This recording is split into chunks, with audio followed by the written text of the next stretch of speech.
महाकुंभ 2025 के उत्सव का माहौल हर जगह छाया हुआ है और इसी बीच आज हम बात करेंगे एक बेहद महत्वपूर्ण और रोचक विषय अखाड़े की।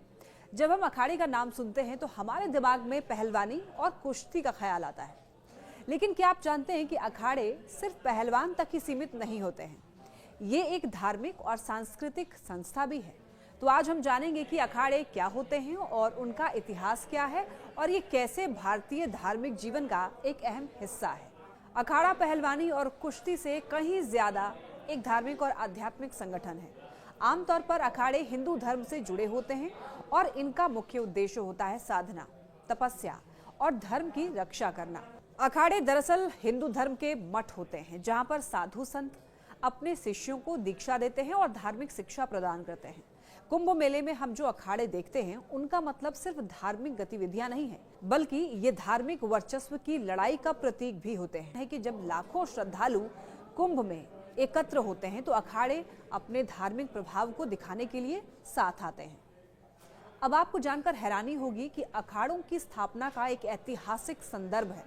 माना जाता है कि आदि शंकराचार्य ने अखाड़ों की स्थापना की थी, खासकर उस समय के बढ़ते बौद्ध धर्म के प्रभाव को रोकने के लिए। कहा जाता था जो शास्त्र से नहीं माने उन्हें शस्त्र से मनाया गया।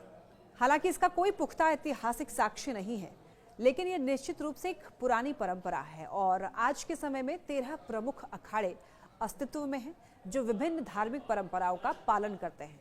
आधुनिक समय में 13 प्रमुख अखाड़े हैं जिन्हें 3 मुख्य श्रेणियों में बांटा गया है। शैव अखाड़े, ये अखाड़े भगवान शिव की पूजा करते हैं। वैष्णव अखाड़े, ये अखाड़े भगवान विष्णु के भक्त होते हैं। उदासीन पंथ, ये पंथ गुरु नानक की वाणी से प्रेरित होते हैं और पंचतत्व की उपासना करते हैं। हर अखाड़े के अपने विशिष्ट धार्मिक संस्कार, विधियां और नियम होते हैं जिनका पालन किया जाता है। अखाड़ों के बीच कभी कभी हिंसक संघर्ष भी होते हैं, लेकिन ये संघर्ष मुख्य रूप से धार्मिक वर्चस्व को लेकर नहीं होते, बल्कि ये छोटे मोटे विवादों से जुड़े होते हैं, जैसे कि कौन पहले स्नान करेगा, किसका तंबू कहाँ लगेगा या कुंभ मेले में किसका प्रभाव ज्यादा होगा। हालांकि इन संघर्षों को नियंत्रण में रखने के लिए अखाड़ा परिषद का गठन किया गया। ये एक संस्था है जो कि अखाड़ों के आपसी समन्वय और कुंभ जैसे आयोजनों को व्यवस्थित रूप से संचालित करती है। 1954 में कुंभ मेला के दौरान हुई भगदड़ और अव्यवस्था के बाद अखाड़ा परिषद का गठन हुआ। अखाड़ा परिषद में सभी 13 प्रमुख अखाड़ों के 2-2 प्रतिनिधि होते हैं जो आपस में समन्वय का काम करते हैं।